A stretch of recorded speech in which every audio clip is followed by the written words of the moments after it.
Ang video na ito ay handog ng 1xBet, ang #1 betting site international o local. Kaya para mapag-register, i-click lang ang link sa pin comment. And by typing Pitch TV as promo code, ay pwede ka na makakuha ng up to 7,000 bonus credit points sa first deposit. Screenshot ang password at username, ilink ang mobile number, at intayin ng SMS code para sa confirmation. Mag-download ng 1xBet application sa cellphone, kumpletuhin ang personal profile, mag-cash in at makatanggap ng cash in bonus. Pumusta at manalo ng pera. Ganon kasimple mga chong. Ano pang hinihintay nyo? Mag 1xBet na. Legit, safe at madaling gamitin para sa mahilig pumusta sa sports, mapa NBA, PBA o FIBA.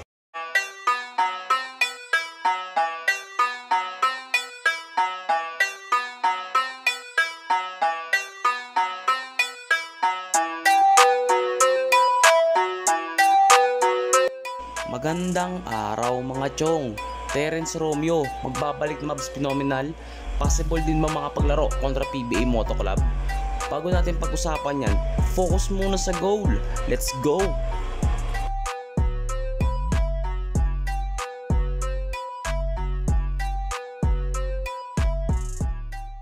Shoutout sa Sports Pitch TV.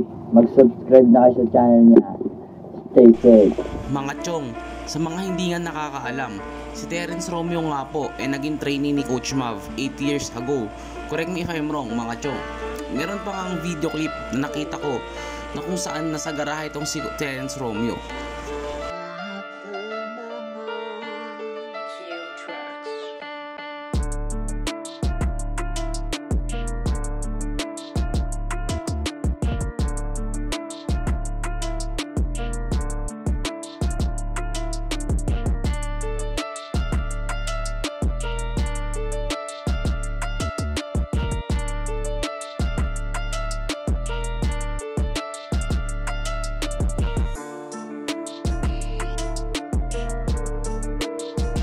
Mga chong, hindi lang yon.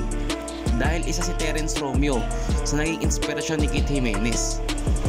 Sa pagpunta nga po ng mga teammate ni Coach Mav noong high school pa lang, nalaman natin na kabatch nila itong si Terence Romeo. Marami kaming kwento na syempre hindi ko pa rin nakikwento about naman dun sa kung paano kami nung high school kami nila Mike. So si Terence din, nakabatch namin yon pero nag-repeat kasi siya, kailangan niya mag-repeat para makalaro siya sa FEU. Kaya naging parang lower batch namin siya nung 1 year, pero kabatch talaga namin. At dahil nga po dyan, ang tanong ng mga fans, posible nga kaya makalaro itong si Terence at yung mga OG ng Mavs kontra PBA Moto Club? Ang sagot ko nga po dyan mga chong, posible yan. Lalo na nga po itong event na ito ay isang charity game. Dahil kung nanonood po kayo ng PBA Moto Club, lumalaro nga po dito sila JR Kinyahan at Bo Belga.